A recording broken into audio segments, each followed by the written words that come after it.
È proprio il caso di dire che è un anno d'oro questo per lo Shan Bussolengo. Entrambe le prime squadre vanno infatti a gonfie vele, come conferma il presidente Bernori. Quest'anno siamo veramente soddisfatti dei risultati, che sono sicuramente all'altezza di quello che noi avevamo programmato, ma soprattutto siamo soddisfatti di quello che stanno facendo le due prime squadre, la C e la D, nei confronti di tutto il movimento, cioè sono molto vicine a tutto il settore giovanile, alle squadre che appunto devono dare poi in futuro dei giocatori che devono inserirsi o delle giocatrici che devono inserirsi in queste squadre. 30 anni di esperienza non si insegnano, ecco perché a Bussolengo si è seminato ed anche raccolto. Bussolengo credo che rispecchi quello che una società che più di 30 anni che lavora sul territorio, ha raggiunto tanti risultati importanti, rispecchi questo, e quindi siamo conosciuti.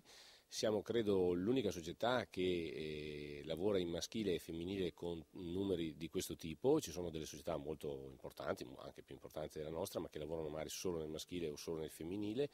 Noi abbiamo continuato quello che storicamente invece succedeva tanti anni fa, quello di lavorare con la stessa società su tutti e due, diciamo, i fronti, e ci stiamo riuscendo, credo, abbastanza bene. Oltre alla C maschile c'è la Serie D femminile, partita con l'obiettivo di fare un buon campionato. L'obiettivo iniziale della società era sicuramente quello di consolidare, di fare un buon campionato. Poi, vedendo anche il livello delle altre squadre e il nostro livello, abbiamo pensato che forse qualche obiettivo in più era possibile, quindi una promozione. Questo prima di partire con l'inizio del campionato. In verità questa squadra sta facendo più che un buon campionato, ma le ragazze ci credono alla promozione? La squadra è molto unita, molto compatta e stiamo facendo bene, perché adesso siamo seconda in classifica e secondo me la promozione potrebbe starci.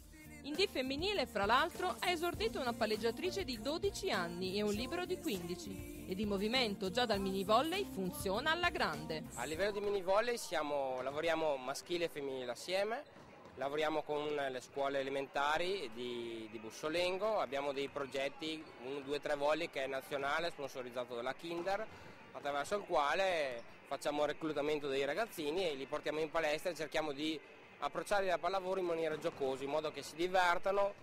Prima che imparino a giocare a pallavolo, per loro deve essere un gioco, essendo in un'età così piccola, deve essere proprio un divertimento puro. Per una società che lavora sodo c'è sempre anche qualche nota dolente. A Bussolengo si è soffocati dalla cattiva situazione a livello di impianti. Da parte dell'amministrazione, al di là dell'ordinaria amministrazione, cioè quella di aprire e chiudere le palestre, darti le palestre ovviamente dietro il pagamento di quello che è gli orari, quindi niente di gratuito, non abbiamo nulla. Il nulla significa non abbiamo perlomeno la gratificazione di essere visti. E ogni cosa che viene ottenuta al di là dell'ordinaria amministrazione deve essere richiesta, e la cosa non è bella. Forte degli impianti che si apriranno maggiormente o meno, il volley Bussolengo è oggi una forte realtà sportiva con un'immagine solida nel territorio provinciale e regionale. Ho voluto fortemente che tutte le squadre avessero la stessa identica maglia con gli stessi sponsor, in modo che qualsiasi ragazzo che venga in palestra e veda una partita si riconosca immediatamente nella sua società, perché è molto importante. E diciamo sì, è stato un piccolo sforzo economico, perché a un certo punto, sai, bisogna mettere mano al portafoglio per fare una cosa del genere, però ho visto anche che gli sponsor così hanno molto apprezzato questa iniziativa di dare un taglio alle 1000 maglie che poi sembravano 1000 squadre diverse, e la cosa piace molto.